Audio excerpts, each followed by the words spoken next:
안녕하십니까. 장마철 속은 아니고 폭염 속에 갑자기 태풍이 오다 보니까 날씨도 좀 변덕스럽습니다.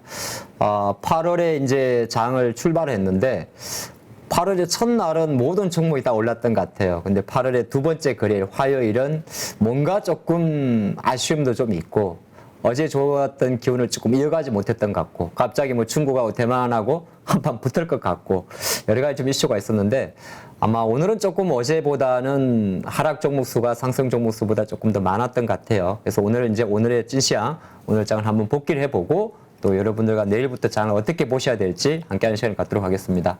자, 오늘 저는 항상 이렇게 오늘장 소회라고 해서 약간 짤막한 멘트를 좀 준비를 하는데 오늘 이렇게 한번 적어봤습니다. 한숨 돌리렴. 삼성전자 강하니 동생들이 힘이 없네. 늘 그래 왔잖아. 이렇게 적어봤는데 너무 철학적이죠.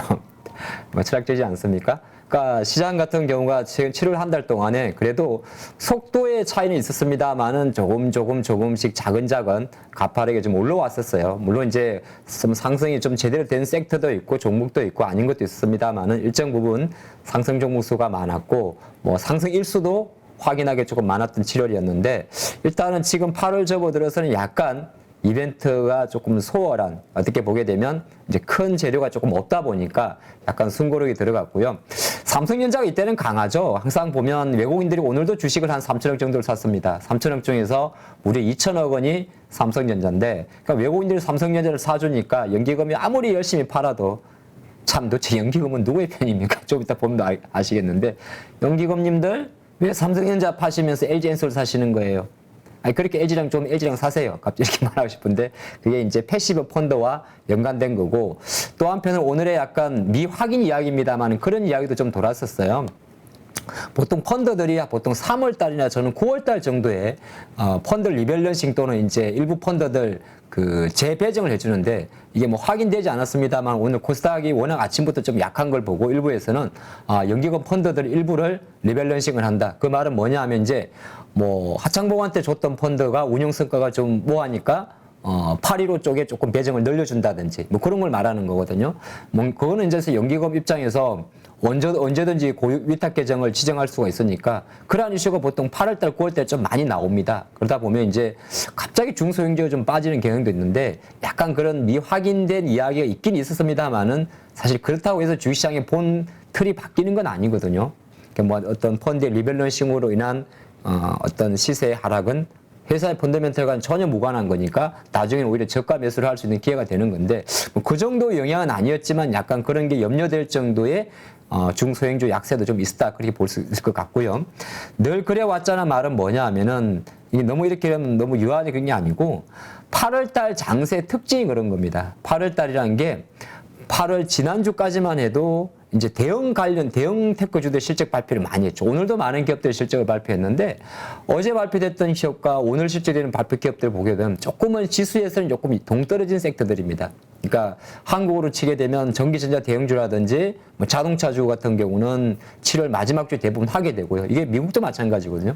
그러고 나면 이제 또 아시겠지만 8월 달에는 사실 특별히 뭐 중반까지 보통 이제 회계 기준 45일이니까 이제 반기 보고서 제출 기한이란 말이에요. 2분기와 반기 보고서는 겹치게 되는데 8월 중순까지는 어떻게 보게 되면 개별주의 장세입니다. 그렇기 때문에 시장은 늘 그래왔던 것처럼 일정 부분 가파른 상승 위에 조금 쉬어가는 흐름을 보여줬다. 그렇게 볼 수 같은데 오늘 수급을 한번 봤더니 이거는 외국인입니다.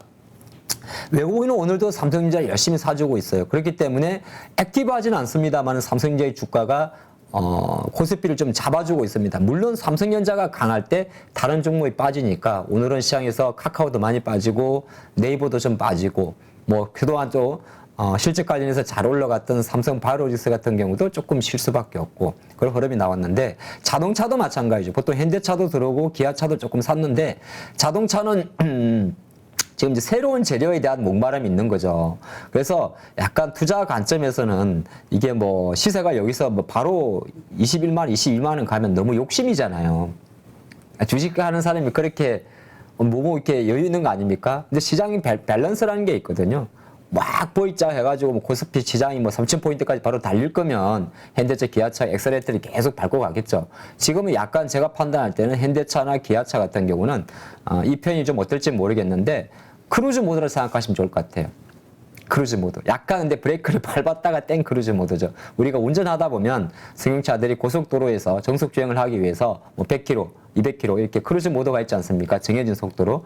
그 관점이라서 특별히 악재가 나오지 않는 한 시장의 어떤 완충작용을 하는 역할을 좀 보여줄 수 있을 것 같고, LG화학도 어제까지 이제 많이 상승을 했다가 오늘 전체적으로 장이 좀 쉬었으니까 외국인 매수에도 불구하고 LG화학이 외국인 매수를 했는데 오늘 상승 탄력을 이어가지 못했으면 그건 누군가가 팔았겠죠?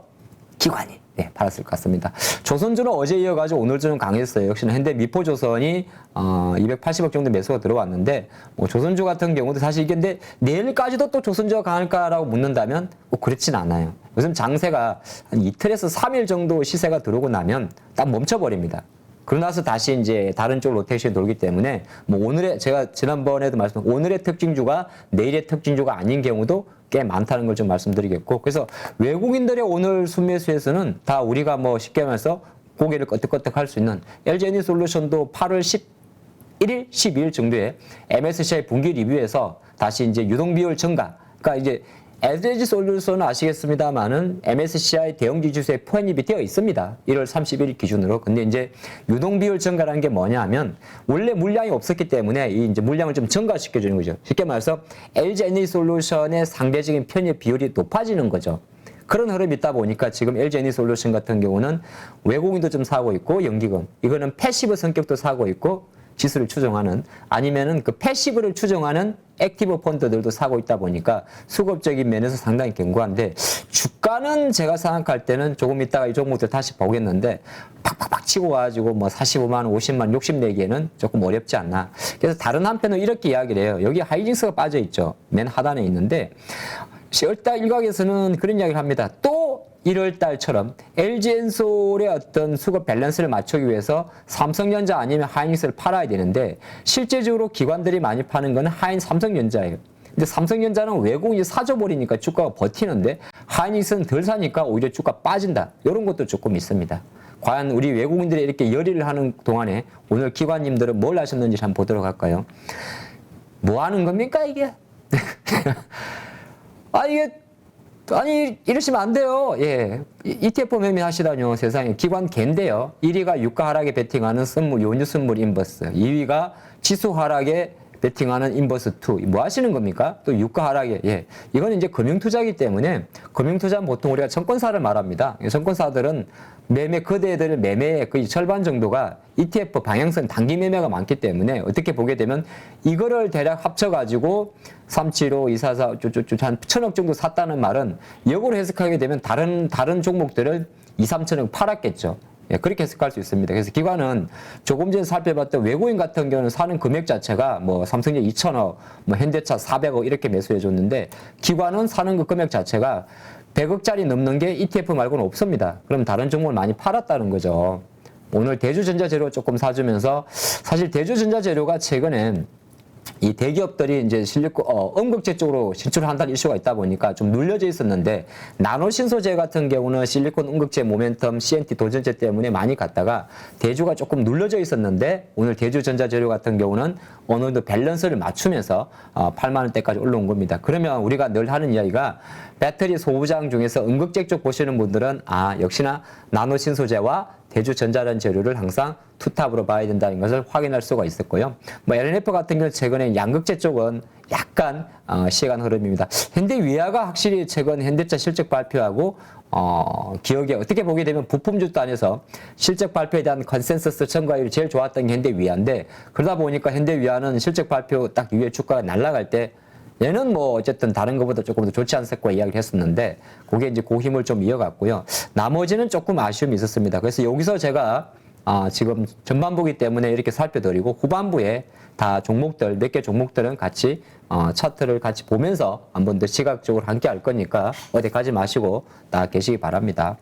자, 그리고 이제 오늘 두 번째가 이거예요. 이거 속보만 제가 적어놨는데, 대만 자유시보 펠로시 하원 의정 오늘 밤 10시 20분 대만 송상공항 도착 예정, 이런 속보가 좀 있었고, 대만 국방부 2일에서 4일 정오 전투 준비 태세 강화. 이 갑자기 무슨 일입니까?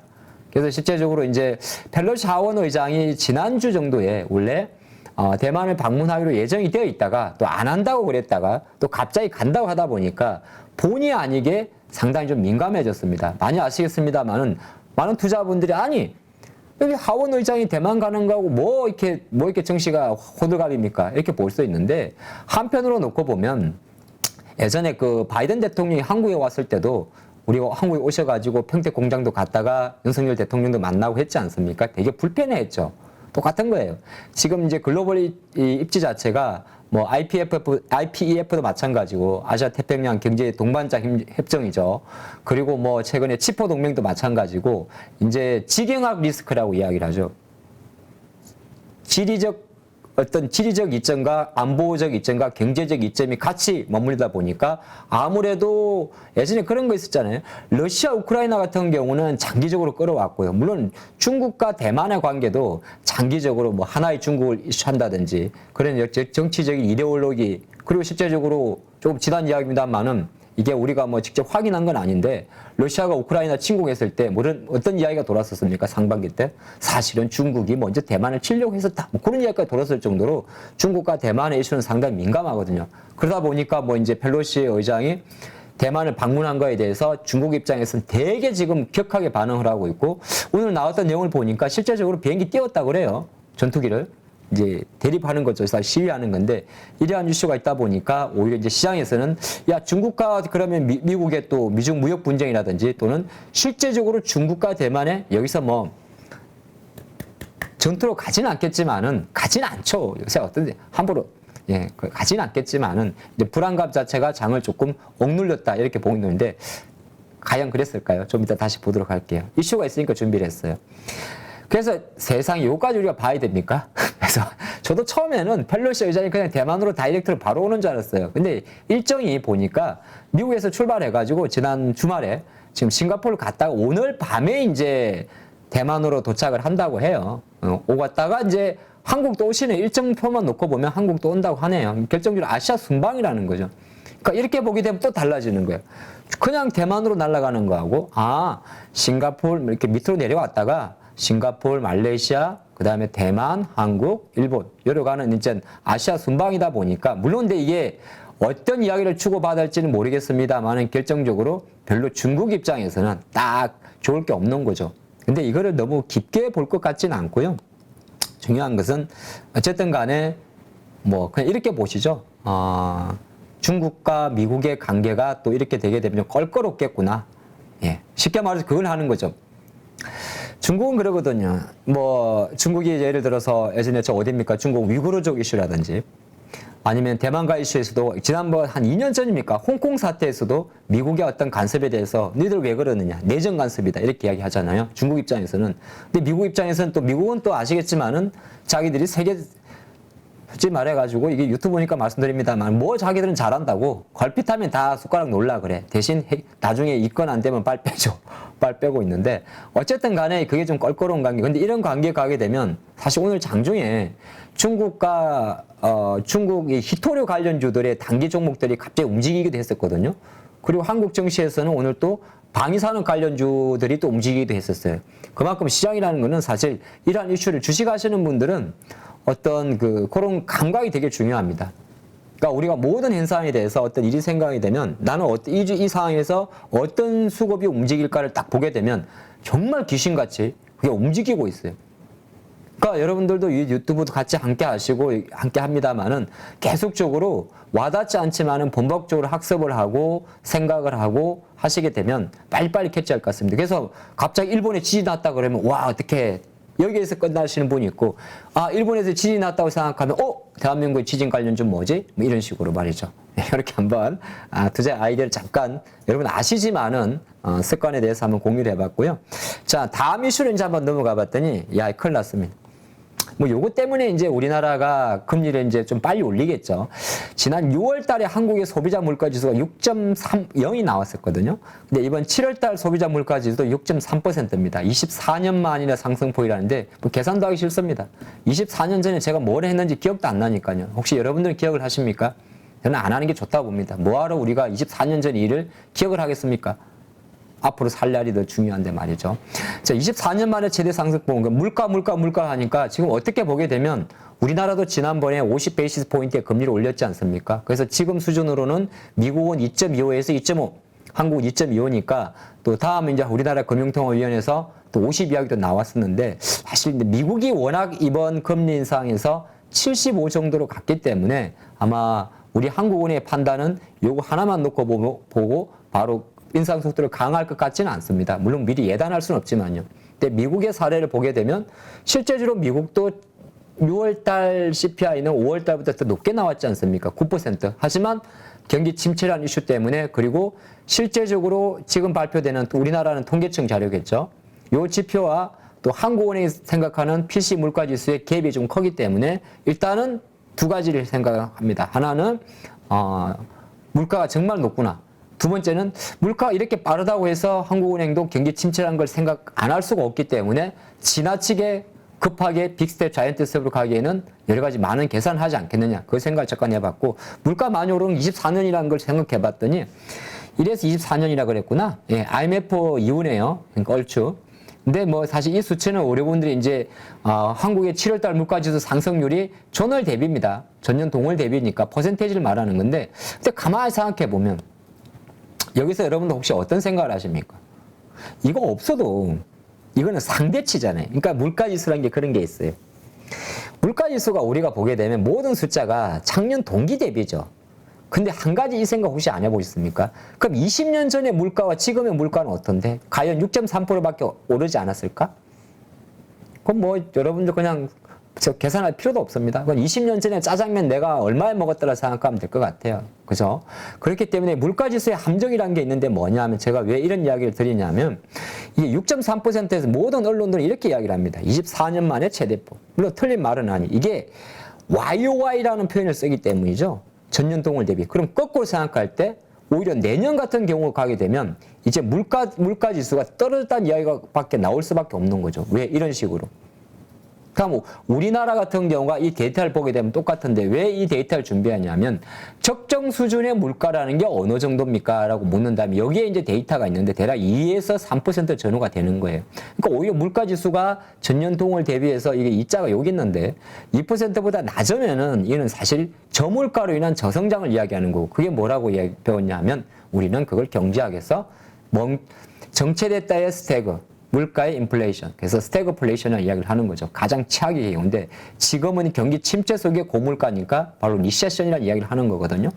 어쨌든 간에 지금은 6.3%는 자료가 나왔습니다만은 요 구성 항목을 보니까 우리가 다 아는 내용들인 거예요. 제일 많이 오른 게 뭡니까? 그랬습니다. 올 겨울에 지금 비닐하우스 큰일 났어요, 여러분들. 비닐하우스 그 겨울에 따뜻하게 하기 위해서 뭐 합니까? 등유 가지고 하우스 온열하거든요. 전기도 하지만은 석유 가격이 가장 높았어요. 뭐 실제적으로 우리 생각할 때 아시겠습니다만은 지금은 이제 1,900원대로 잠깐 내려왔는데 휘발유 값이 한두 달 전에만 해도 경유차 2,000원 이상이게 넣지 않습니까? 그래서 일단은 물가 상승이 가장 상승률은 석유였고 그리고 이제 뭐 여러분 아시겠습니다만은 채소 같은 경우는 뭐 양파 가격 오르상 이런 거는 약간 변동성이 커요. 기후적인 것도 크고. 그래서 가장 정부에서 중요한 게 보게 되면 요 석유하고 또 요게 올랐으니까 당연히 발전 설비 비용이 올라갔겠죠. 뭐 거꾸로 말하면 한국전력의 적자가 여기서 났을 수 있었는데 역시나 수도, 전기, 가스 이쪽이 어느 정도 비중이 좀 높았던 겁니다. 그래서 이제 물가를 바라보는 관점에서도 야 이거 혼자 먼저 막대기가 35%까지 갔으니까 뭐 유가가 그렇다고 해서 갑자기 80, 70달러까지 떨어지겠습니까? 많은데 떨어질 수도 있어요. 지금 유가 떨어지는 속도가 생각보다 빠릅니다, 여러분들. 아까 기관들이 그래가지고 이거 하고 있는 거 아니에요? 물론 여러분들 이거 하지 마십시오. 저는 뭐 한다고 하더라도 내가 이렇게 단기 트레이딩 잘 하시는 분한테 말씀드리겠는데 어쨌든 간에 유가 같은 경우도 일정 부분 천천히 이게 왜 유가가 지금 빨리 못 올라가냐면 공급이 갑자기 늘어서가 아니라 지금 시장을 억누르고 있는 게 바로 경제 지표 부진에 따른 수요 둔화 우려거든요. 그러니까 경기 침체 이슈가 있다 보니까 유가가 눌러지고 있는 겁니다. 근데 여기서 가만히 생각할 때 근데 정말 이제 금리 인상에 대한 속도가 낮추게 되고 경기 회복에 대한 시그널이 타임은 알 수가 없어요. 보통 한 3개월에서 6개월 정도의 타임레인이 존재하니까 계산적으로 좀 계산해 보면 이번에 베이비 스텝으로 이렇게 25, 50, 75니까 150으로 올려왔죠. 미국이. 그러고 있는 상태에서 만약에 9월 달에 정말 50 정도 올리게 되면 아마 제가 생각할 때는 4분기 한 10월, 11월 달 정도 지표로 가게 되면 충분히 모든 지표가 좀 내려갈 수 있지 않겠습니까? 근데 그런 과정 전까지 그때도 내려가게 되면 또 유가 같은 경우는 또 하방에 대한 반등이 또 나와요. 왜? 역실적 장세로 가는 다시 하나의 어떤 경쾌부에 대한 시그널이 가니까. 그래서 일단은 지금까지 수준에서도 국내 증시가 이렇게 물가지수도 높게 나오고 해도 그렇게 많이 반응하지 않았던 것은 어느 정도 미국의 물가지수 9%와 함께 동행했다 이렇게 해석을 한 분위기고요. 자, 하나 이제 조금 좋을 수도 있고 나쁠 수도 있는 것은 엔화의 가격이 하락, 엔 강세로 간다는 겁니다. 그러면 거꾸로 놓고 보면 우리 좋네? 누구한테 좋은 거죠? 현대차한테 좋은 거죠. 여기서는 제가 원엔 환율을 안 보는데 엔화는 급격하게 강세로 떨어지고 원화는 약세니까. 그렇죠? 근데 그건 너무 옛날 이야기예요. 그렇죠? 너무 옛날 조금 이제 한 15년 전 이야기예요. 15년 전. 그래서 만약에 도요타와 렉서스 똑같은 차구나. 제네시스와 렉서스 도요타 그걸 똑같이 내놨을 때 엔화 강세 가고 원화 약하니까 왜 우리나라 원화는 1,300원대 있잖아요. 근데 엔화 같은 경우가 139엔까지 갔다가 아베 전 총리가 갑자기 피격을 당한 이후에 잠깐 올라갔다가 결정적으로는 뚝뚝뚝 떨어지거든요. 그러니까 엔화가 빨리 떨어졌다는 말은 뭘 말하는 거냐? 일본 경기가 좋아졌느냐? 그거는 상관없는 거죠. 이 엔화라는 것도 기축통화는 아닙니다만 일정 부분 미국의 달러화에 준할 정도의 안전자산 성격을 갖고 있습니다. 일본이 약간 기분 나쁘지만 그런 나라예요. 그러다 보니까 오히려 지금 엔화의 급락은 국채금리의 급락과 마찬가지로 시장이 보여주는 어떤 시그널입니다. 어떤 시그널? 시장이 경기 침체를 경계한다는 거죠. 그러니까 지금 보면 부정론자 입장에서는 이거 봐라. 지금 베어마켓 랠리야. 랠리도 아니야. 지금 이거 잠깐 반등한 거야. 아직 주식할 때 아니야. 곧 폭락할 거야. 이런 분도 있을 수가 있고. 이 해석 따르다. 또 다른 한편으로는 엔화 약세가 달러가 확 강황세로 가는 걸 기울였으니까 어디 꺾고 보면 엔화 꺾였으니까 이제 달러 강세 속도 꺾인 거 아니냐. 그래서 우리가 말하는 달러 인덱스 DXY가 109까지 갔다가 지금 106밑으로 떨어지지 않느냐. 그러면 일단 달러가 약세로 전환했으니까 위험 자산이라고 이야기하는 주식에 대한 매력도 올라가고 이더리움의 가격이 60에 70 올라갔으니까 좋은 거 아니냐. 항상 공존하는 거거든요. 근데 큰 그림에서는 일단 환율 시장에서는 맞습니다. 뭐가 맞아? 경기 위축에 대한 불안감을 가져가고 있어요. 근데 이러한 불안감 속에서도 지난주까지는 워낙 미국의 테크주들이 잘 올라오다 보니까 실제 많이 반영이 됐었다. 그렇게 한번 이렇게 와이드하게 20분 동안 한번 살펴봤고요. 침 한번 삼킬게요. 자, 오늘의 특징 제가 좀 이따 차트를 다 보겠는데 오늘 서머리가 좀 된 게 있어가지고 한번 쭉쭉 좀 적어봤습니다. 요거 한번 텍스트를 한번 같이 보고 우리가 이제 HD에서 띄워가지고 여러분들 좋아하는 그래픽으로 함께 하도록 하겠습니다. 삼성전자가 2030년 정도에 무인 공장을 도입한다는 이야기예요. 로봇주가 하루 전날도 강했었고 오늘도 좀 강했었죠. 유일 로보틱스 같은 경우는 또 상한가까지 가는 기염을 토했는데 로봇 이야기는 조금 이따가 또 보도록 하고 하나에어로스페이스가 52주 신고가다. 이 말은 하나에어로스페이스 그렇죠. 하나그룹이 최근에 보게 되면 내부적으로 뭔가 쪼개 붙임 작업을 좀 해요. 그리고 원래 8월 달에 예정됐던 러시아 발사체 실어가지고 저 멀리진 않구나. 달나라 구경 가게 됐던 다누리의 발사는 지금 무기한 연기가 됐습니다. 원래 스케줄은 8월 첫 번째 주에 이 우리 다누리 그걸 뭐라고 불러야 되나? 우주선이라고 그래야 되나? 그 이름이 다누리예요. 다 누리고 오라고. 달을 누리고 오라고. 제가 그런 뜻을 알고 있었는데, 그거는 좀 지연이 됐습니다만은, 최근에 이제 방산주라든지 이런 하나 에어로스페이스나 이런 같은 경우는 워낙 뭐 방산 모멘텀, 우주 모멘텀이 붙어 있기 때문에 사실 우주보다는 약간 방산이죠. 예, 그 관점으로 강세고, 아까 봤던 대로 국제유가 급락에 원유 선물 인버스 ETF 장 초반 나란히 강세. 이게 이제 제가 장중에 캡처한 거다 보니까, 근데 아까 말씀드린 대로 그만큼 유가가 이거는 어떤 인사이트를 가져가야 되냐면, ETN은 매매하지 안 돼요, 여러분. 저는 보통 말리는 스타일인데, ETF는 몰라도 ETN은 이런 말하면 그렇습니다만 사기입니다. 저는 증권사 직원분이 나와서 저한테 그러라 그래도 저는 이론적으로 이길 수 있는 자신이 있습니다. ETN은 하면 안 돼요.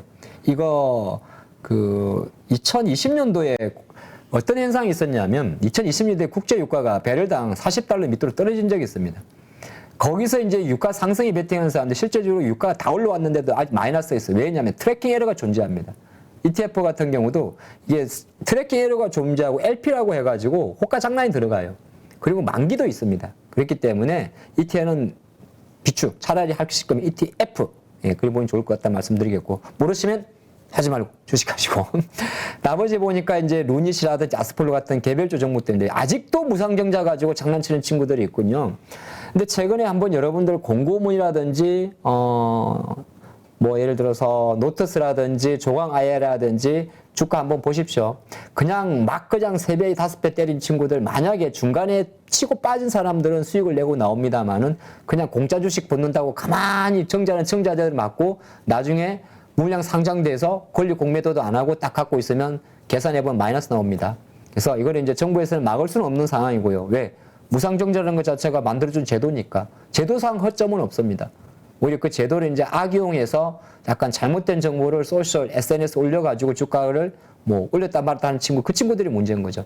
근데 항상 제가 드린 이야기가, 유상증자를 성공적으로 시키기 위한 무상증자 옵션 같은 경우는 그 회사의 본업에 대해서 좋다고 판단할 때는 사실 두 가지 다 성공하는 경우가 많습니다. 그 대표적인 사례가 현재 진행으로 놓고 보면 바로 1대3의 무상증자를 했지만은 워낙 실적이 좋았던 에코프로 BM이 있는 거고, CS 베어링도 마찬가지죠. 어떻게 쉽게 말해서 유상증자가 우리가 잘못 알고 있는데 사실은 보면 유상증자가 기업한테는 좋은 거예요. 왜? 돈이 들어오는 거니까. 근데 단기적으로는 주가가 희석되니까 기존 주주 입장에서는 할인이 되는 거고, 무상증자는 돈이 들어오는 것도 아닌데 주식수만 많아졌으니까 오히려 나쁜 거죠. 근데 희한하게 뭘 잘못 배웠는지 그냥 유상증자만 하면은 그냥 무상증자만 하면 와, 오늘 또 그게 한국 주식인가요? 왜? 주식이란 게 약간 그런 게 있거든요. 상식이 약간 안 통하는 게 있어요. 너무 상식이 통하면 주식이 안 움직일걸? 갑자기 그 생각을 해봤습니다. FNF 같은 종목 같은 경우는 제가 이거 여러분들 좀 심심하셔도 저만 집중하시면 돼요. FNF 같은 경우는 의류 관련주인데 옷 회사 중에는 참 신기해요. 난 FNF를 볼 때마다 어떤 생각이 드냐면 대표가 정말 난 사람이다. 그 생각을 합니다. 난 대단하신 분이. 왜? 가만히 생각해 보시오. FNF 많은 매출이 중국에서 나오거든요. 중국. 근데 다른 의류주는 못 가는데 FNF 골프 의류 합니다. 테일러메이드? 좋아요. 좋아요. 근데 그러면은 힐러홀딩스는 타이틀리스트입니다.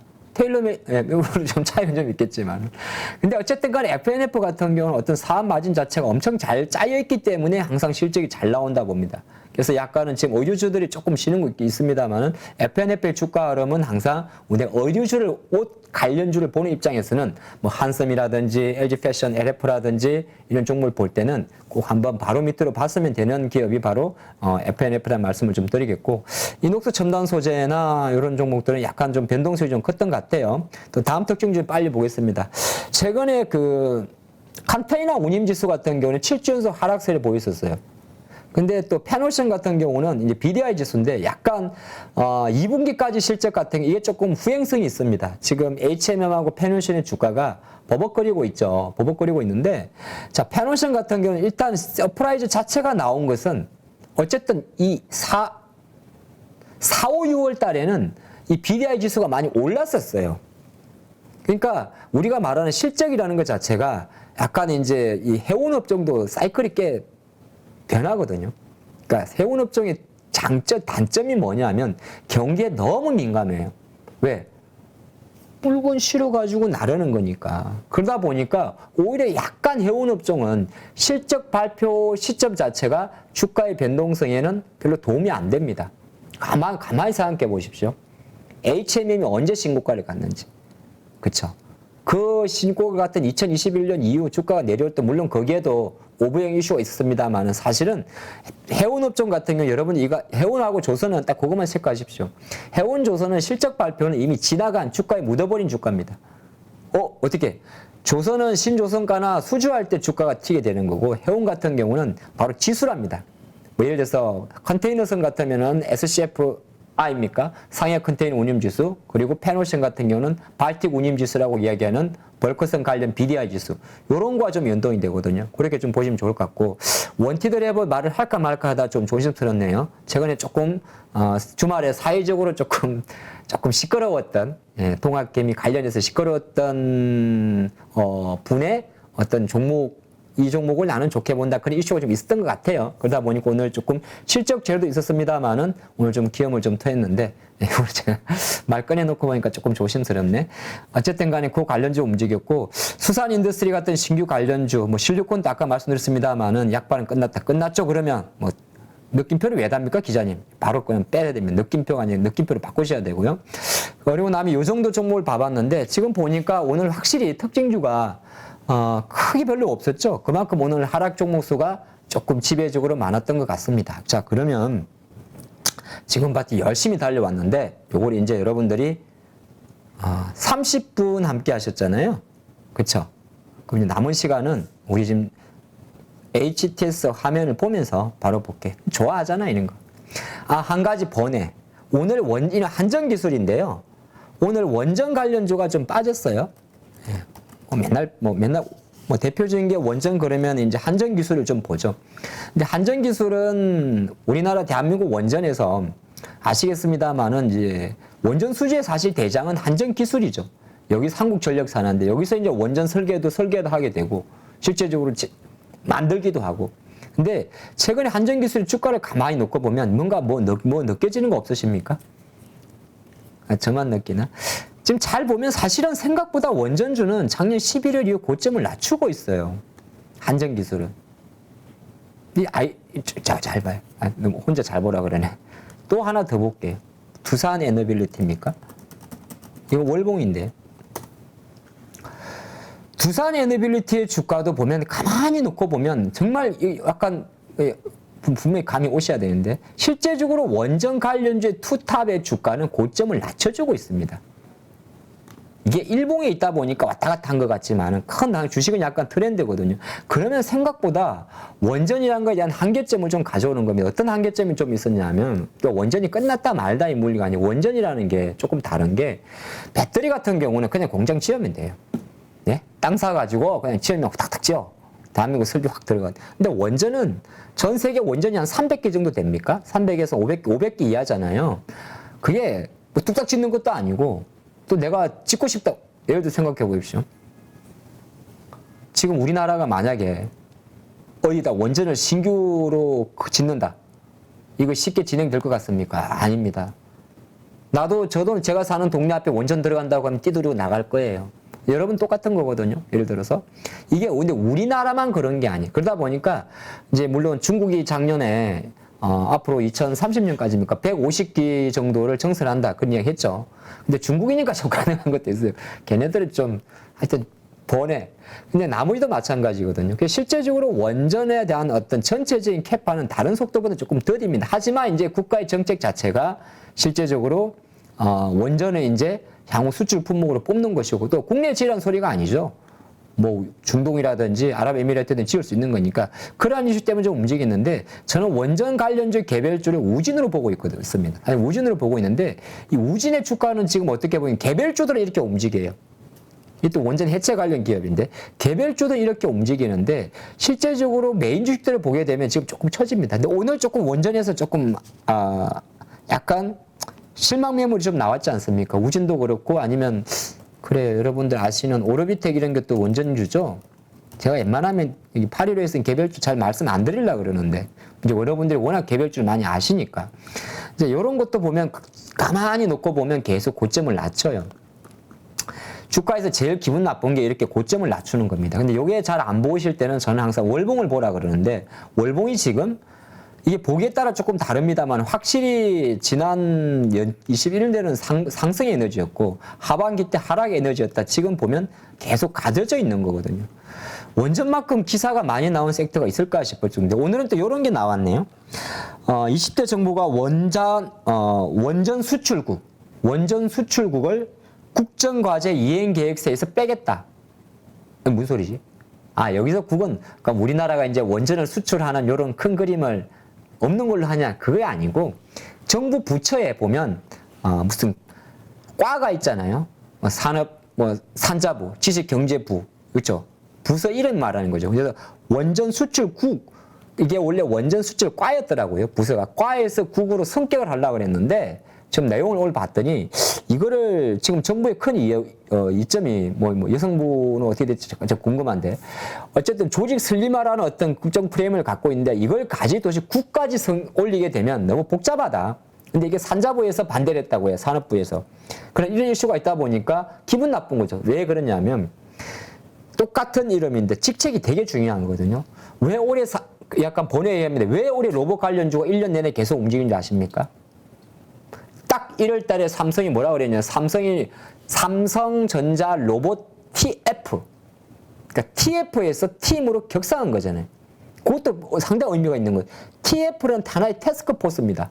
우리 이제 이런 거 파일럿 한번 해볼까? 우리 앞으로 이제, 유튜브가 대세가 될 것 같으니까 유튜브를 어떻게 활성화시킬지 우리가 각각의 전문가 모여가지고 머리 한번 맞대볼까? 요 정도 수준이 보통 TF. 근데 그걸 아예 팀으로 딱 해가지고, 임 대표님, 팀장, 하 대표, 부팀장, 이렇게 하는 게 이제 팀장. 그런데 구체화되고 예산 집행 들어가는 거든. 그래서 오늘 아마 원전 관련주의 약간 약세는 정부 국정과제 이행계획서에서 빠졌다. 요 이슈가 조금 있다는 거 참조하시면 좋을 것 같은데, 어쨌든 간에 지금 원전이 또 한편으로는 최근에 원전이 왜 못 갑니까? 라고 묻는다면, 혼자 신났구나. 예. 워낙 지금, 태양광이나 이쪽이 너무 세서 그런 것도 있어요. 상대적으로. 그러니까 원전에 들어갈 수급 자체가 또 태양광으로 들어와 있으니까 그런 것도 좀 매칭이 되는데, 자, 요 관점에서 보게 되고요. 자, 종목인지 아까부터 볼게요. 자, 삼성전자는 지금 61,700원대입니다. 근데 이거는 수급을 놓고 보면 이게 참 마음이 좀 안 좋은데요. 이 삼성의 수급인데. 우리 외국인들은 열심히 있게 사줍니다. 제발 좀 외국인들 살 때 기관님들 좀, 여기 갑자기 나오는데. 왜 이러시는 거예요? 아니, 분명히 이럴 것 같더라고. 연기금 토끼, 세상에, 연기금 이러면은 투신 똑같이 따라 합니다. 이거 팔아가지고 뭐 사는겨? 이거 사가지고 LG엔솔 사고 있어요. 그래, 그리 해라. 근데 어쨌든 간에 외국인들이 이렇게 300만 주를 사주는 그런 삼성전자, 이거 쉽게 말해서 외국인들은 다시 한국 주식을 사고 있는 거예요. 그래서 삼성전자가 그래도 나름 강한 겁니다. 하지만 기관이 팔기 때문에 오르지 못하는 거고, 그럼 삼성전자 입장에서는 어떤 자리입니까? 사실 아직 크게 바뀐 건 없어요. 지난달에 어쨌든 의미 있는 반등을 보인 거고, 월봉입니다. 자, 주봉에서 봤더니 어느 정도 그냥 6만 원대 정도의 지지물. 그러면 삼성전자는 지금 투자가 관점에서 뭘 해야 되느냐? 가만히 있어야 돼. 저 7만 원 전자인데 가만히 있어요. 지금 5만 원에 샀는데 그냥 가만히 있어요. 5만 원까지 안 갔죠. 그래서 삼성전자는 지금은 지수를 좀 잡아주는 그림으로 가고 있다. 이렇게 좀 의견을 좀 세워드리겠고요. 제가 지난주 화요일 날 요거 밴드를 꺼놨군요. 함께 할 때마다 계속 밴드를 높여드리겠습니다. 그래서 파란색 밴드라고 말하는 한 59,000 이탈하기 전까지는 삼성전자는 계속적으로 보유 영역이 맞지 않나 볼 수 있고, 아까 하나솔루션 얘기가 잠깐 나와서 다시 보는데, 이 태양광 관련주 같은 경우는 실제적으로 앞으로 계속 갈까 못 갈까에 대한 생각을 조금 해볼 필요가 있는데, 지난 7월 달에 하나솔루션의 월봉이 대략 3만 원대에서 한 주당 한 13,000원 정도 올랐어요. 그럼 월봉 기준으로 한 40~50% 오른 거 아닙니까? 자, 많이 오르게 되면 이제 어떤 현상이 생겼냐면, 어쨌든 간에 미국이 이번 주에 주말에 어쨌든 간에 3,650억 달러, 450조 막 지르잖아요. 기후변화 어쩌고 해가지고, 480조 원, 10년간, 그럼 1년 동안 단순 계산으로 48조 원 정도 투자하는 건데, 사실 크게 찔러 놓는 거거든요. 거기에서 이제 하나솔루션은 당연히 미국의 태양광 관련해서 제가 알기로 1.8기가와트 정도의 공장이 있어요, 태양광. 그리고 올라가는 건 맞는데, 주가 관점에서는 약간 탄력성 둔화를 예상할 수가 있습니다. 왜 그러냐면, 기술적 분석을 보는 분마다 다 다릅니다만은, 제가 보는 관점에서는 지난번처럼 이렇게 가파르게 상승하고 나면, 일정 부분 밑에 하단에도 있는데, 이렇게 거래량 감소가 나오거든요. 그런 상태에서 고점을 갱신하지 못하고 주가가 이렇게 늘어져 버리게 되면 새롭게 매수가 안 들어오고 오히려 이제 처진다 그래가지고 좀 빠집니다. 지금도 약간 비슷한 행국이라 급하게 현금화할 필요는 없겠습니다만은 일정 부분 시간과 속도 조절이 필요한 자리에 있지 않나, 이렇게만 살펴보겠습니다. 굳이 이 자리에서 저한테 지금이라도 하나솔루션 근데 월봉이 너무 이쁩니다, 저는 5만 6만 원 보고 가보고 싶습니다 하신다면 저는 자신 있게 말씀드립니다. 말리고 싶습니다. 그 말씀 좀 드리겠고, 현대위아 같은 경우도 사실 지금 종목들이 대부분 그래요. 현대위아는 조금 전에 살펴봤던 하나솔루션보다는 안정적인 각도라고 이야기를 합니다. 기술적 분석보다 조금 다릅니다만은 아까 봤던 하나솔루션은 거의 쭉 엘리베이터 타고 올라간 거고요. 현대 위아 같은 경우는 가로로 에스컬레이터 타고 올라간 겁니다. 에스컬레이터 타고 올라갔기 때문에 실제적으로 그 우리가 말하는 이격률이라고 이야기를 하는데 주가와 이 이동평 주가와 말해서 단기선이라는 뭐 21선, 61선의 거리 자체가 생각보다 안정적으로 가게 되면 보통 현대 위아 같은 경우는 일단은 지금 관점에서는 호실적이 나왔고 많은 분들이 이제 2020년도 말과 비교를 해야 돼요. 오버슈팅이 났던 구간. 현대차도 마찬가지고 삼성이 똑같은 거 여러분 시간 되실 때 내가 삼성전자, LG전자, 현대차, 기아차, 위아, 모비스 뭐 등등등 해가지고 카카오, 네이버까지 전부 다 내가 지금 과연 뭐 저 윗단에 있는데 이게 어느 정도가 내려가게 되면 정말 그때 고민해야 되는 궁금한다면 뭐 아시겠지만 팁 하나 드리면 2020년도 11월달, 12월달, 1월달에 그 시가 자리가 있습니다. 그거 깨지 않으면 그냥 계속적으로 어느 정도 하방 지지가 됐다고 보는 건 나쁠 것 같지가 않아요. 그럼 위아 같은 경우가 55,000원이었어요. 55,000원. 55,000원 있고, 근데 55,000원이면 지금보다 낮은 가격이니까 조금 더 올려야겠죠. 기술적으로는 요걸 저는 이제, 상승 장악행이라고 이야기를 합니다. 요 장대 연봉을 이제 감쌌으니까. 그러면 장악행을 유지시켜주는 대략 63,000 정도가 나올 것 같아요. 너무 디테일하게 전략을 드리네. 예, 그러면 저는 다음 시간에 이 시간 올 때까지 동일한 표현으로 세팅을 해 놓겠습니다. 어떻게? 63,000원 정도가 이탈하지 않으면 63,000원 정도가 이탈하지 않으면 그럼 여러분 지저분하니까 요건 지워둘게요. 우리 815 대표님이 이 노트북을 치우지 않는 한 요건 그대로 남아 있습니다. 그래서 제가 요걸 한 63,000원 정도가 이탈하지 않는다면 현대 위아 같은 경우는 내가 평균 단가가 뭐 7만 원이든 8만 원이든 조금 시간을 갖고 가보시는 것도 낫다는 생각을 해보겠습니다. 신규 매수요? 네, 저는 안 해요.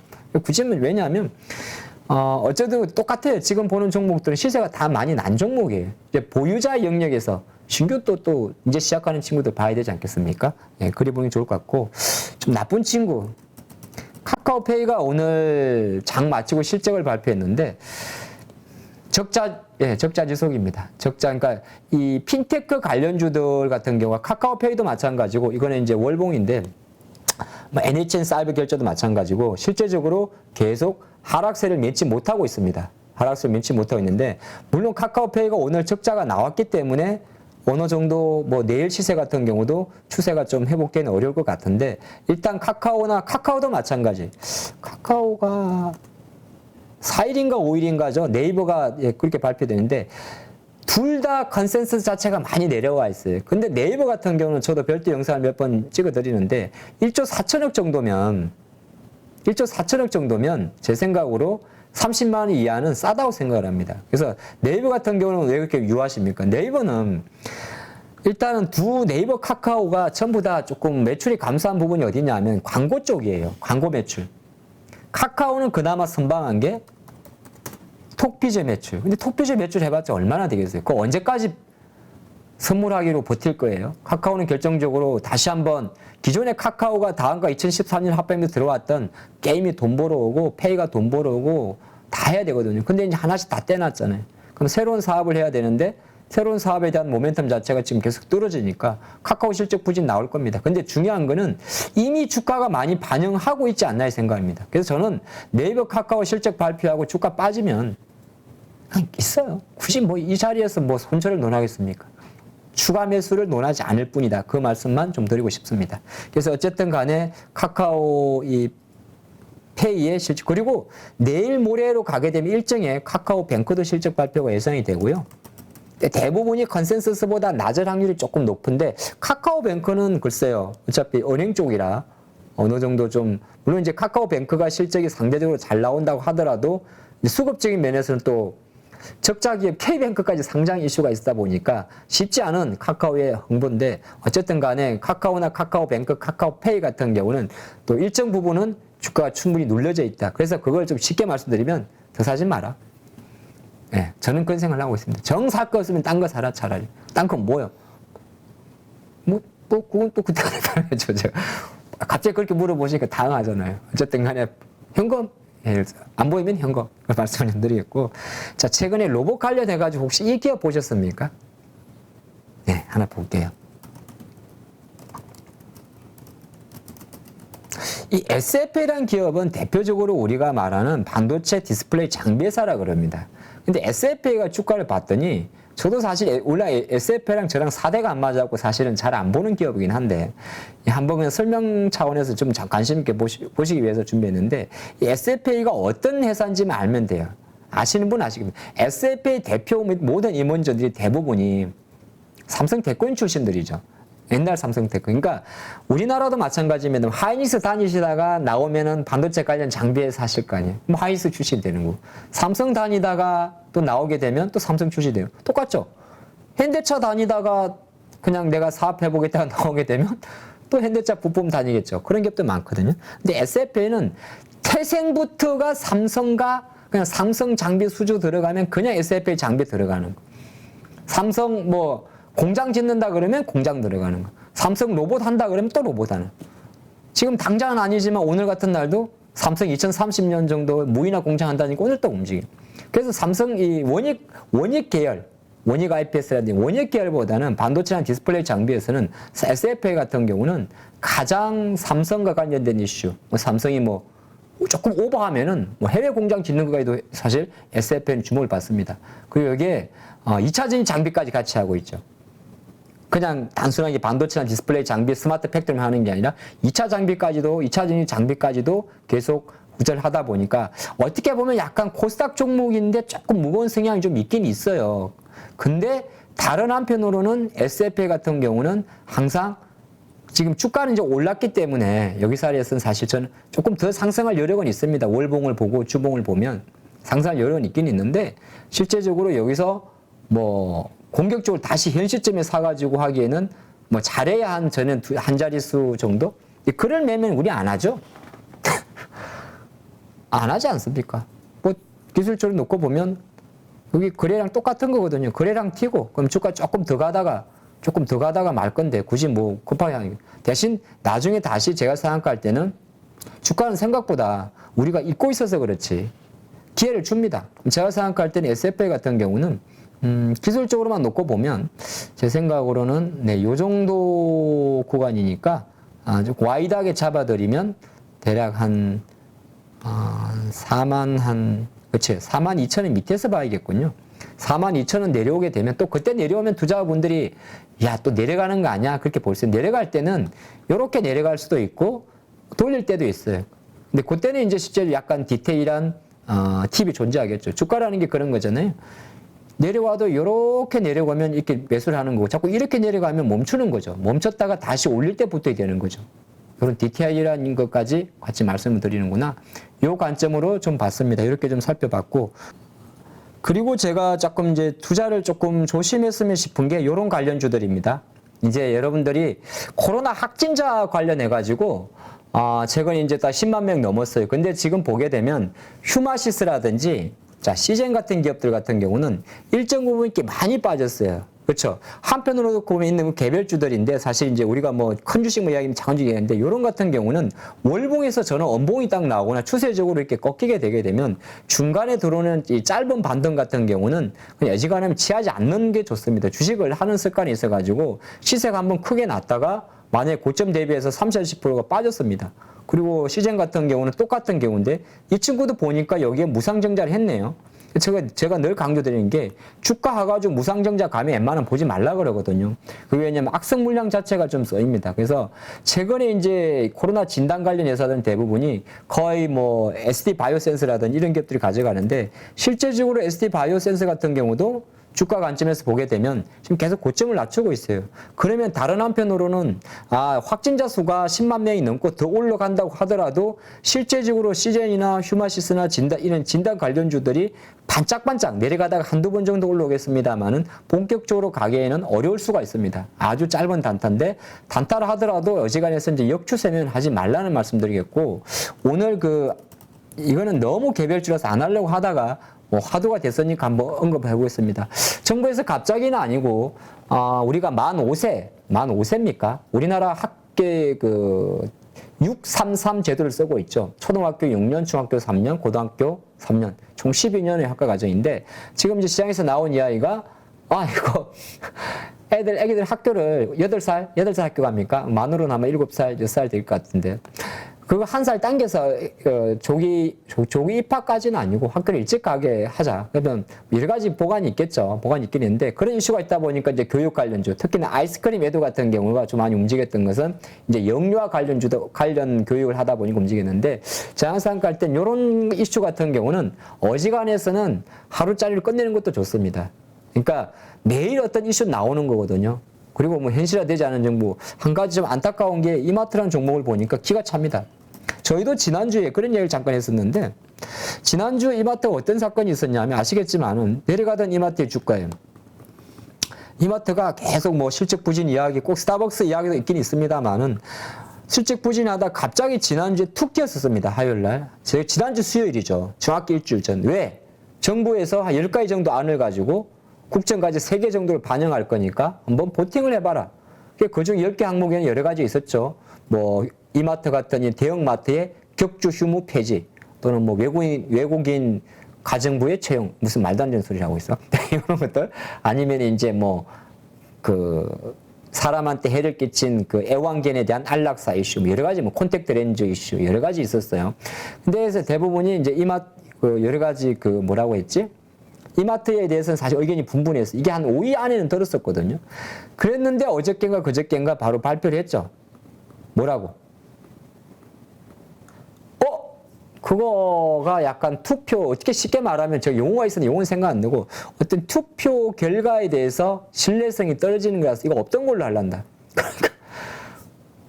뭐 하는 겁니까, 이거? 예, 물론 근데 한 가지 중요한 거는 사실 여러분들이 그렇게 보셔야 돼. 이거는 이 지금 방송을 보시면서 진짜 뭐 하는 겁니까라고 제가 여러분들 욕하라고 그런 게 아니고요. 사실은 그 이슈가 나왔을 때, 이거는 왜 제가 갑자기 중요했으니까, 그 이슈가 나왔을 때, 다음날 한 번이라도 기사를 우리가 어떤 현상들 있잖아요. 주식하시다 보니까 여러분들 유튜브도 보고 내용도 많이 들을 거 아니에요. 근데 이게 조금만 더 끝까지 읽어보는 습관이 하면 참 좋을 것 같아요. 그것 때문에 제가 준비를 했어요. 사실은 지난주 수요일 날 이 이야기가 나올 때 그 기사들 언론에 노출되어 있는 뭐 국정과제 10가지 기사를 보면 이미 내용이 좀 암시된 게 있었어요.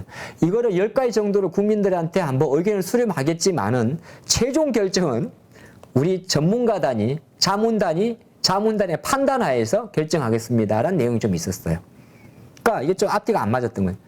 쉽게 말해서 우리가 만약에 대한민국 국민들이 10가지 안을 해가지고 3가지를 좁혀드렸다 해도 그게 채택이 안 될 수도 있다는 거죠. 근데 그런 것도 생각한다면 주식 투자가 특히 이마트 같은 주식을 투자하는 관점에서 이거 되지 않겠어라고 막연하게 가면은 안 된다는 거죠. 그 사례입니다. 그래서 우리가 이거는 뭐 앞으로도 이제 주식을 하시다 보면 그런 거잖아요. 항상 기사도 많이 보고 하실 때 기사도 한번 좀 꼼꼼히 읽어보는 습관. 워낙 많은 내용이 나오다 보니까 좀 헷갈려요.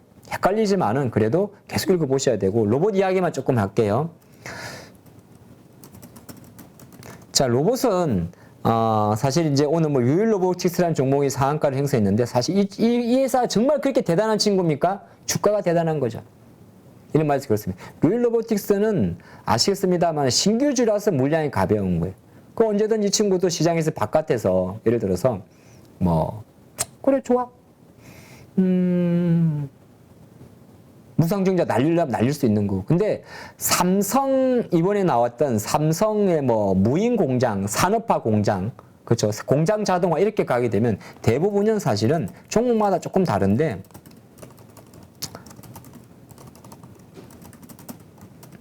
이 삼익, THK 이런 기업들이 어떻게 보게 되면 공장 자동화 되게 관련이 높은 기업들인데 옥석가리기가 어떻게 보면 로봇이 워낙 힘이 좋기 때문에 옥석가리기가 필요 없을 수는 있긴 있어요. 근데 이제 투자를 하는 관점에서는 너무 막연하게 투자하지 말고 짬짬이 시간 될 때마다 삼익 THK라든지 SM코어라든지 이런 기업들 같은 경우는 공장 자동화 좀 관련이 높고 아니면 이제 로봇에 들어가는 그게 협동 로봇이든 산업용 로봇이든 가장 저는 항상 탭픽을 SPG라 뽑는데 어떤 예를 들어 장기적으로 정말 실적이 나는 중소형주를 본다면 SPG 같은 종목을 보는 게 맞고 근데 또 그런 관점에서도 산업용 로봇 내가 어디 갔어? 그래 맞아 우리가 잘 알고 있는 서빙 로봇 커피 해주고 이렇게 또 뷔페 갔더니 접시 날라주고 아니면 휴게소 가서 커피 때 그런 거 같은 경우는 이제 약간 아시겠지만은 뭐 로보라든지 LG 쪽을 생각할 때는 로보라든지 로보티즈 이런 종목들이거든요. 그래서 로봇 관련주들은 여러분들이 뭐 오늘은 이제 어제 오늘 이슈 하루 전날에는 실제적으로 또 뭡니까? 또 모 증권사에서 워낙 세게 말하다 보니까 특정 종목 올라갔는데 이게 또 계속 가지는 않아요. 오늘 많이 올랐다고 해서 물론 주가라는 게 그런 거거든요. 로봇은 아직도 가야 할 길이 많은 거고 어떻게 보게 되면 이제 시작이다 볼 수 있는 거잖아요. 2020년. 앞으로 무궁무진한 또 이슈가 좀 진행이 됩니다. 그리고 저는 그런 생각이 드는데 만약에 로보티즈라는 기업이 있어요. 이 기업은 자율주행 로봇입니다. 자율주행 로봇. 큰 그림에서 놓고 보면 저는 이 기업을 되게 어떻게 보면 좋게 보는데 이게 이제 규제 샌드박스도 있습니다만 로보티즈는 조금 멀리 보게 되면 자율주행 로봇이 쉽게 말해서 우리 너무 앞서가면 안 되는데 우리 택배 그 배달하시는 라이더님 일자리까지 가져올 수 있는 우리 요구르트 그 일하시는 분 그 전동 카트까지 그러니까 이거는 로보티즈 같은 경우 실제적으로 자율주행 로봇이고 근데 도로법상 안 돼요. 택배까지 할 수 있는 로봇인데 근데 이런 기업들 아직 너무 다 작은 기업들이에요. 작은 기업들이다 보니까 제가 갑자기 왜 이런 말씀 드리냐면 작은 기업들이다 보니까 주가가 한번 튈 때는 딱 튀긴 튀는데 우리가 갔던 배터리처럼 계속 가지는 않습니다. 저는 그 말씀을 좀 드리고 싶어요.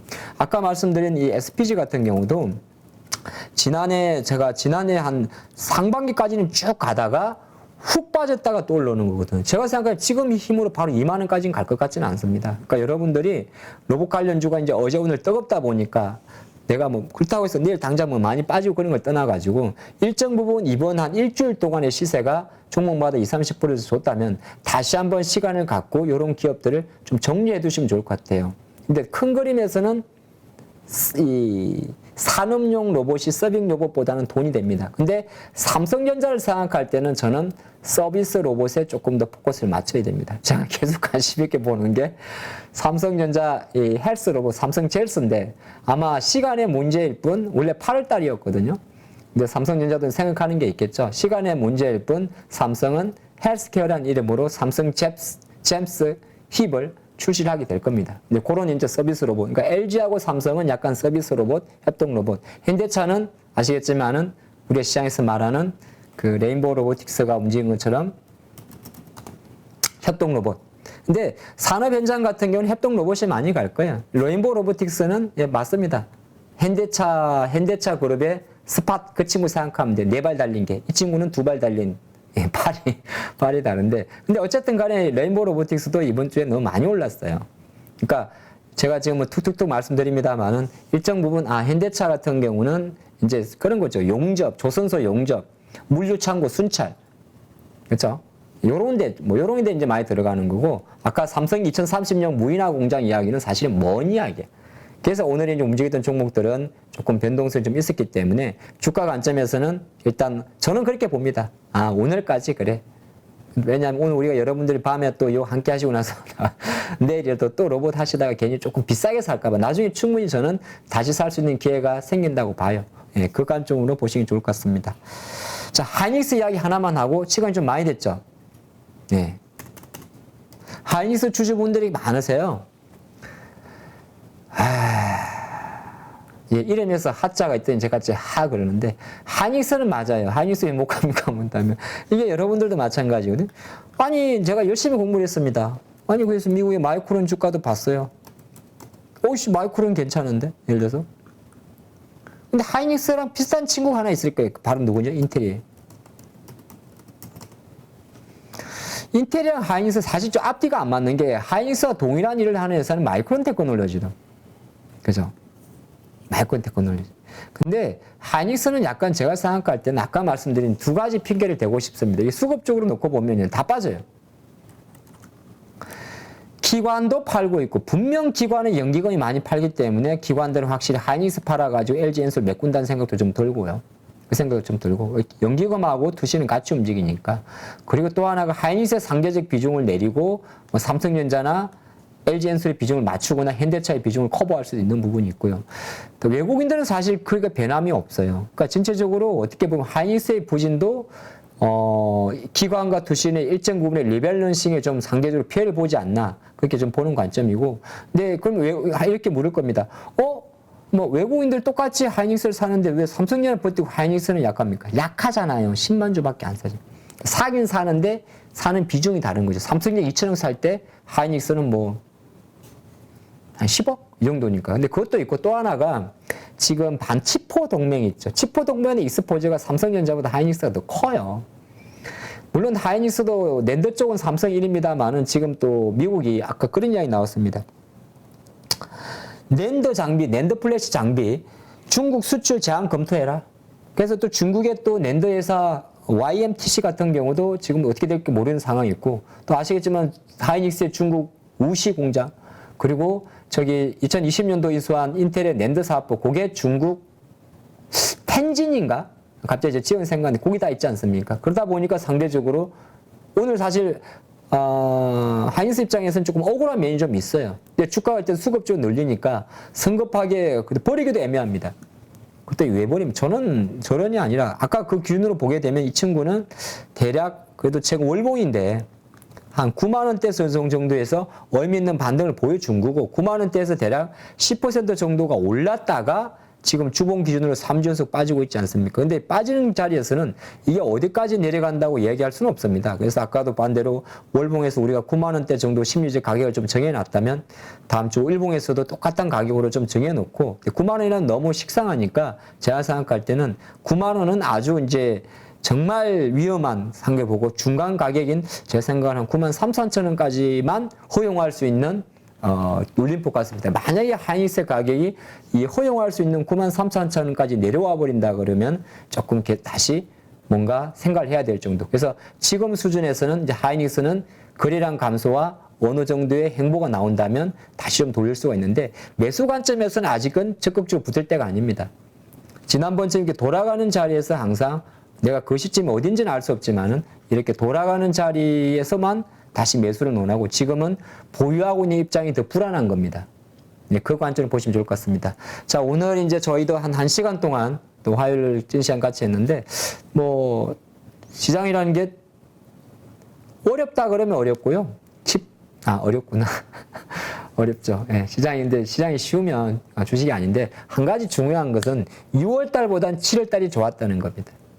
8월 달요? 이제 이틀 지났어요. 저희도 많은 전망과 분석을 합니다. 저도 마찬가지고요. 많이 합니다만은 맞을 때도 있고 안 맞을 때도 있습니다. 하지만 여기서 굳이 내가 이거 무조건 2200까지 깰 거야. 이거 무조건 3000이야 갈게. 그렇게 하는 건 생각보다 위험한 것 같습니다. 그게 과거 설령 맞았다 할지라도 말이죠. 주식 투자는 가장 유연했으면 좋겠습니다. 그 유연함 속에 과감성도 필요하겠죠. 그 과감성이라는 거는 지를 수도 있겠지만 줄이는 것도 함께 할 것 같습니다. 아마 8월 달은 약간 7월 달보다는 저 심심할 것 같은데 그 심심한 속에서도 포기하지 마시고 돈의 흐름을 좀 잘 따라갔으면 돈이 어디로 흐르는지를 여러분들이 함께 했으면 좋겠다는 생각을 하면서 오늘 마치도록 하겠습니다. 감사합니다. 약 4억을 투자해서 한 1억 정도 수익이 나고 주식 선물로 해서 한 1억 정도 수익이 난 계좌입니다. 그래서 저 20년 노하우를 벤치마킹 하는 것이 고수익 가는 길이라 저는 생각하고 있습니다. 네, 이번에 8.15 캠퍼스에서 정말 특별한 교육 프로그램을 준비했습니다. 많은 분들이 고민하시죠. 어디에서 사야 되는지, 그리고 얼마에 팔아야 되는지, 이것을 몰라서 참 많은 돈을 잃는 경우들이 있습니다. 그리고 좋다고 생각해서 샀는데 결국 그 자리가 물리는 경우도 있고요. 그래서 우리 영상에서도 여러 번 소개해드렸던 공매도의 고수시죠. 물론 공매도뿐만이 아니라 일반 매수와 관련된 투자자로서도 상당한 수익을 얻고 계시는 분인데요. 그래서 이번에 김영옥 저자님과 함께 우리 많은 개인 투자자들이 실력을 높이고 어떤 시장 환경에서도 돈을 벌 수 있는 전천후 투자자가 될 수 있는 그러한 기회를 준비했습니다. 안녕하세요, 대표님. 네, 안녕하세요. 잠깐 말씀드렸지만 시장이 상승을 하든 그 다음에 하락을 하든 어느 쪽으로든 돈을 벌 수 있는 기술, 기법이라는 거. 네, 이거가 상당히 우리 개인 투자자들에게는 매력적인 포인트가 아닐까 생각이 돼서 이번에 정말 삼고초려해서 모셨는데요. 최근에 성적이 어떠신지 여쭤봐도 될까요? 저는 전업 투자자이기 때문에 그냥 월 단위로 손실 난 달이 거의 없다시피 합니다. 그래서 꾸준하게 수익을 내고 있습니다. 최근에 제가 공매도에 대해서 주간 동화하고 대담을 했는데 거기에 그 계좌 인증을 하라 해서 제가 계좌 인증을 한 계좌가 2개가 있습니다. 그것을 자료로 첨부하겠습니다. 자, 이게 계좌 보면 하나는 CFD 계좌 약 4억을 투자해서 한 1억 정도 수익이 나고 주식 선물로 해서 한 1억 정도 수익이 난 계좌입니다. 아, 네. 그럼 2월 달에만 2억 정도의 수익을 올리셨다. 예, 대표적으로 이제 공매도 자리를 잘 잡으면은 그렇게 수익이 난다는 것을 제가 보여준 거죠. 그래서 정말 시장이 떨어지거나 혹은 상승하거나 양쪽에서 이제 돈을 벌 수 있는 그런 기법을 가지고 계시기 때문에 상당히 특별하다. 저도 그렇게 생각이 되는데요. 공매도와 일반적인 우리 주식 투자 이 양쪽을 다 같이 하는 투자를 하고 계시는 건가요? 지금 현재도? 예, 저는 지금 매수와 매도, 공매도를 다 반반 정도 합니다. 손흥민 축구 선수가 축구를 잘하는 이유가 왼발, 오른발 사용하기 때문에 축구를 잘합니다. 제가 좀 주식의 차트를 잘 보는 이유도 공매도를 오래 했기 때문에 매도 자리가 정확하게 보입니다. 왜냐하면 저는 매도 포지션을 하기 때문에. 반대로 또 매수 자리도 잘 보입니다. 결국 공매도와 매수는 제가 다음에 기회가 되면 설명하겠지만은 밀접한 연관이 있습니다. 그래서 일반 투자자들도 쉽게 배우면은 성률이 한 90% 정도 나올 수 있도록 교육을 할 수 있습니다. 공매도를 활용해서 오히려 사야 되는 자리들을 알 수 있는 거잖아요. 네, 맞습니다. 이러한 것과 관련된 기법들은 어떤 것들이 있나요? 간단하게 4가지 기법을 저도 실제 매매를 해서 이제 검증한 기법인데 강남 나이트 기법이라고 우리 땅은 강남이 최고 좋잖아요. 그렇죠. 차트상에서도 그런 강남 자리가 성률이 한 80%, 90% 나오는 자리가 있고 신고가 자리. 네. 또 하나는 급락에서 턴, 그 다음에 윗꼬리 거래 극강 기법이라고 4가지 기법을 통해서 매수로서는 충분히 개인들이 수익을 낼 수 있습니다. 또 공매도 자리는 2군데, 저점에서 공매도 자리, 고점에서 공매도 자리 2군데만 배우더라도 충분히 개인들도 적용해서 수익을 낼 수가 있습니다. 네. 네. 그런데 많은 분들이 또 오해하실 수 있는 게 공매도에 대해서는 워낙 이미지가 안 좋기 때문에 그러니까 개인 투자자들이 희생을 그 외국인과 기관의 어떤 불공정한 공매도로 인해서 희생을 받는다라고 생각을 하는 피해의식을 가지고 있는 분들도 있거든요. 그러나 이 공매도에 대해서 명확하게 이해를 하고 있다면 공매도를 쳐서 돈을 버는 것도 가능하지만 공매도 치는 자리를 피할 수 있는 안목이 생길 수도 있는 거겠죠? 제가 이제 공매도를 안 하더라도 공매도 치는 자리를 알기만 하더라도 개인들이 매수를 실수 안 하기 때문에 계좌의 수익에 큰 도움이 됩니다. 네. 모든 주식 거래를 코스피 300, 그다음에 코스닥 200, 소위 우량주 중심으로만 한다라고 말씀하셨거든요. 거기에는 뭐 어떤 특별한 이유가 있을까요? 예, 제가 이제 20년 동안 전업 투자하면서 개별 종목, 이제 테마주와 잡주들을 매매하다 보니까 럭비공처럼 어떻게 튈지를 예측을 할 수가 없습니다. 그래서 운에 맡기는 매매를 많이 했다는 거죠. 네. 그래서 우리가 개인 투자자들이 그런 매매를 많이 해서 어떤 경우는 수익 났다가 손실 났다가 그 결과를 알 수가 없기 때문에 손실이 많이 납니다. 따라서 우량주 위주로 하다 보면은 예측이 가능합니다. 네. 이 차트상에서 상승 차트가 보이고 하락 차트가 보인다는 거죠. 그래서 코스피 300, 코스닥 200, 즉 500 종목 이내에서만 주로 매매를 하기도 하고 교본에 교육할 예정입니다. 수강생들이 등록을 하게 되면 VOD 강의를 들으면서 그 다음에 월 2회 우리 저자님과 실시간 소통을 하면서 배워나가게 되는데 그 기간 몇 개월 정도 배우면은 우리가 그래도 이 교육 과정을 마무리하게 될까요? 저랑 단기 교육을 받고 저 매매하는 거와 여러분들 매매했던 교육생들 같이 피드백을 받아야만 실력이 좋아지고 결과가 좋게 나온다 봅니다.